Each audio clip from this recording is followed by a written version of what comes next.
Hey everybody, this is Mr. Schultz here back with you looking at the second part of 7.1.2. Remember, our focus is to use scatter plots to make predictions and even to use them as a way to say, hey, I can't use this to be predictive. So let's see what our intro is like again. So remember from last lesson that we started on on 7.1.2, basically just identifying and describing the relationship, and basically think about these key questions. When one value goes up, what happens to the other one? Is there a relationship between one thing changing and the other thing changing? And can I make a prediction? Let's go back and see 7-11 to kind of see our setup here. So remember, in 7-11, the students in Miss Carly's science class have been experimenting with different factors they think may affect how tall a plant will grow. Each team planted seeds in several pots using different experimental conditions. So in 7-12, we saw team 1, and we created a scatter plot that looks something like this. I just pushed it into a Desmos graph.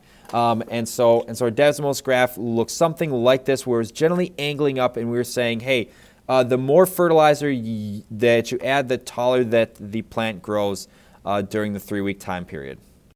So today we're going to be looking at 7.13, 7.14, and 7.15, which are all going to kind of take that first graph in 7.12 and kind of expand on it. So in question 7.13, you're going to split out into teams and kind of make plots for all of the remaining data. I have pre-made that stuff, so we're just going to focus on 7.14, which says, for each of the graphs, does there appear to be a relationship? Describe the relationship by completing the appropriate sentence below. As blank gets larger, then blank gets blank. Or there appears to be no relationship between blank and blank. So basically, we're going to look at these next 4 examples and just decide, is there some sort of a relationship, is there not, and go from there.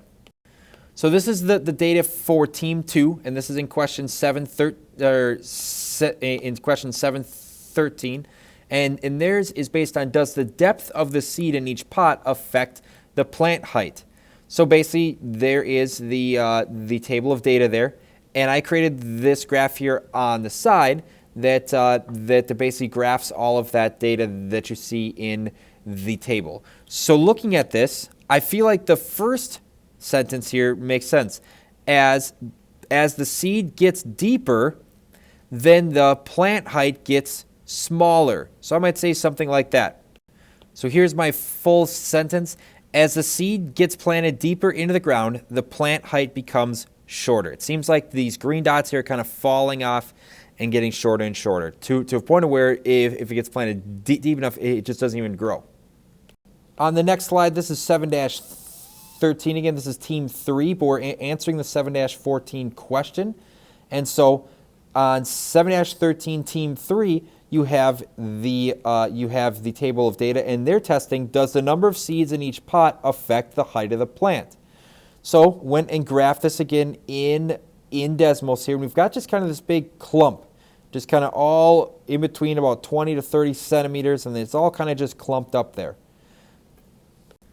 So on this one, since it's all just kind of clumped here, like sometimes it's low and sometimes it's high, and it just seems to be kind of random. In this one, I might go with the sentence, there seems to be no relationship between the height of the plant and the number of seeds that are planted. So there is my sentence. There is no relationship between the number of seeds planted and the height of the plant, which I believe is different than my prediction from yesterday. But we'll take a look at that in some further on questions. Let's go to Team 4.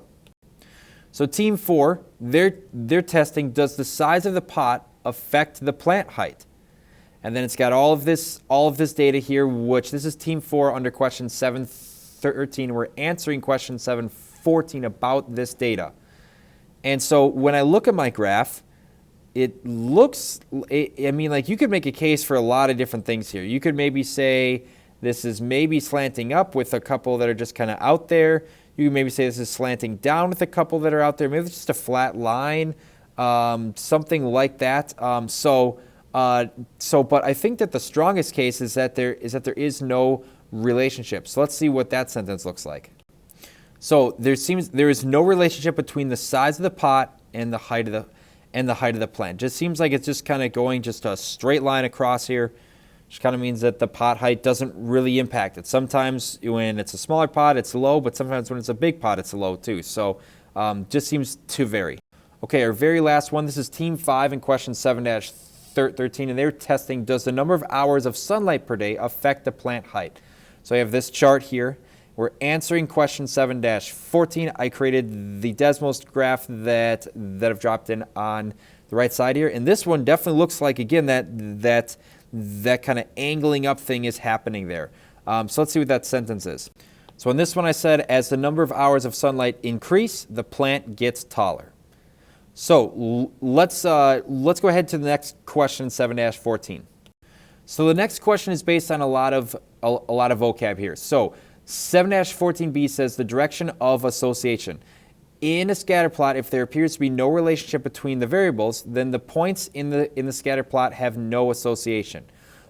But if one variable generally increases and the other variable increases, there is said to be positive association. This also known as positive correlation is another common word that you'll hear there. If one variable generally decreases as the other variable increases, there is said to be negative association or negative correlation. So down below are some graphs of what each of these things look like. On the far left, we've got positive association, where as the x increases, the y increases. In the middle, you've got negative association, so as the x increases, the y decreases. And then the last one, you've got no association. Doesn't seem to matter if the x is big or small, that the y can be big or small. So we are going to review each of the graphs in the plant experiment data and decide on the direction of association or correlation. That is, decide if there is a positive association or negative association or no association. So we're going to go back and look at those graphs and decide, is it positive association, negative association, or no association? So here are each of our graphs. So starting with team 1, it looks to me like as the x increases, the y also increases. So team 1, it looks like there is positive association, or lots of times it's called correlation. Team number 2, now that looks like that is a strong negative correlation or association, because as my x increases, as the depth of the seed goes down in the soil, it gets deeper in the soil, the height of the plant gets shorter and shorter. Team 3, I would say that there is no association or none, because it's just kind of that big clump. Kind of the same thing with team 4 there. I kind of feel like that's a none as well. You could maybe talk me into some other directions there, but I just feel like there's not a lot that is convincing it going up, unless you type out outliers, which we will eventually here. Team number 5, again, this is another strong positive association or correlation, that it's just the plant is growing as the number of hours of sunlight increase for it. This next slide, 7-14c, talks about the form of it, and it's basically just saying, is it straight line or is it some sort of a curved line that the association could be? So you can have lines that have some sort of curves or arcs to them, but we're just not really going to go into this a ton. We're just going to stick kind of in the linear world. All right, so 7-14 part D talks about this, outliers. And outlier is a piece of data that does not seem to fit into the pattern. Do there appear to be any outliers in any of the examples of the scatter plots above? In our case, it is below here.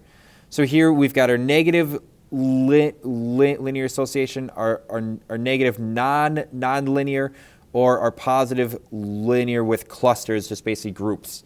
Well, in this case, I think that the outlier is in the negative linear.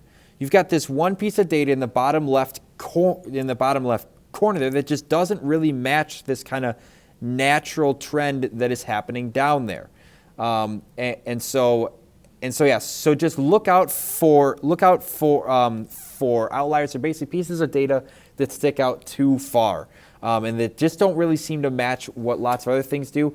It doesn't mean that the data is bad. It just means that you might have had one sample that was a little bit weird, or maybe somebody didn't measure right, or there's some sort of an error. And sometimes an outlier is just a true thing, and there's just one thing that just kind of breaks form. But outliers are very important pieces of data to make note of when you're making predictions. So now 7-14E, it says to go back and look at your predictions from 7-11. Since those are just all my predictions, I don't think this is very interesting. But I was definitely wrong on a couple of them. I was wrong on the number of seeds in the pot. I was wrong on the size of the pot. But maybe I would be more right if the experiment would have gone on longer. You know, maybe the plant starts to get higher in a larger pot because it just has more space to grow. So definitely right on some of them, definitely wrong on some of them, and that's just fine. It's really okay to be wrong. This is a great space to be wrong and to try things out, because who cares if you're wrong? It doesn't matter. Okay, all this is great, and making graphs is great and stuff, but like, what's really our kind of key thing here? This is your key thing about scatter plots worth the data. So in 7.15 it says this: when there is an association, predictions can be made. One way to help make predictions is to draw a line or curve of best fit for the data. So in part A it says, find your graph of Team 1's data from problem 7-12, which I put into the slide right down in the corner here. Work with your team to draw a straight line that models or represents the trend of the data in this graph. The line does not need to intersect each of the points. The line does not need to pass through the origin. So it does not need to go through 0. It doesn't need to go through every single point. It just needs to be a line that is going to hit what seems like most of the data. So it's something that is going to just try to describe what do we think is happening. So I'm just going to take and draw a straight line here. And generally what you're looking for is this. You want to try to get about half of your data below the line, about half your data above the line, and this is very roughly. So drawing this line here, you might see, okay, I've got 2 points above here, and I've got 2 points below here, and I've got 2 points on that line.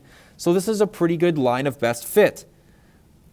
It is showing kind of generally what the trend is. So the thing that is really great about this is that now I can start to be predictive and say, okay, if I was to plan on using 35 milliliters of fertilizer, I can go up and predict that my plant height is probably going to be somewhere around about, I don't know, about 40 to 45 centimeters tall after 3 weeks. That's kind of the whole point of this, is that it allows you to be predictive and say, okay, this is what I think will happen when I increase or when I decrease or something like that. That is the key piece there. Let's take a look at B and C. So let's practice doing this in part B under 7-15. It says, now use your line of best fit to predict the height of the plant when 12 milliliters of fertilizer are given to the plant over a 3-week period. Okay? So here I can go to something that I haven't actually measured, which would be 12. So that's going to be right down here. I'm going to zoom in on this. So if I go to my graph and I go to 12 milliliters of fertilizer, I can be predictive and go up to the graph. So it's crossing right about there. So I know, call that about 21. If you want to call that 22, if you want to call that 20, I might be a little bit frustrated with you, but wouldn't be too intentional about it. So it looks like it should be roughly about 21 centimeters tall if we use 12 milliliters of fertilizer. This is what's really powerful about this, is that now I don't have to do more experiments. I can just get some sort of a ballpark. Doesn't mean it's going to be exactly that. It might be a little bit under, might be a little bit over, or you might have an outlier. But what you can expect to happen is this. This is massively huge in sports. They're doing stuff like this all the time. Like in baseball, they're saying, okay, if you hit a ball this hard with this amount of exit velocity and this launch angle, this percentage of the time that turns into a hit. So we're trying to get you to hit the ball this hard and with this launch angle. If you shoot this shot, you'll make it this amount of the time, and so they're trying to get you into higher percentage outcomes that'll help you be more successful. So let's take a look at our last part, which is part C. What is the y-intercept? Interpret the y-intercept in this situation. So here, the y-intercept is just where it's crossing the y-axis. So it's crossing the y-axis right about there. Let's call that 9.5 centimeters. So that's at 9.5 centimeters, and my x is 0. So I get this point 0, 9.5. So what this would mean here is that 0, well, 0 is the amount of fertilizer. And this is the height. So the expected height of the plant, if you don't use fertilizer, be about 9.5 centimeters. So the y-intercept is 9.5 centimeters. And we're saying if you don't use, let me actually just type this out here. So if you don't use fertilizer, you can expect your plant to be about 9.5 centimeters tall. Okay, let's take a quick look at the math notes here. So the math notes go into descriptions on association. Remember that association is also called correlation, and it's just describing the relationship between two things. So in our examples here, we've been talking about the relationship between the amount of fertilizer and the height of a plant, and it just kind of shows you all these things. And so positive is as one thing increases, the other thing increases. Negative is that if one thing increases, the other one decreases. And no association is it's just random. The two things seem to not be related. We also briefly talked about this linear versus non-linear. You can have kind of curves to your graph and still kind of see some level of association. This middle graph of kind of a non-linear can kind of see this kind of curve thing happening here. Or you could have some sort of a straight line like on the far left graph, where it's just kind of that straight line and trying to get, again, those even points above and below. 1, 2, 3, 4, 1, 2, 3. So that's a pretty even one. Maybe this is a little bit off because one of your points there might be a little bit different. You can also have on the far right side, you see these clusters of just these big groupings that are kind of linked. So that is another form there that you can see of lines of best fit or association, I should say.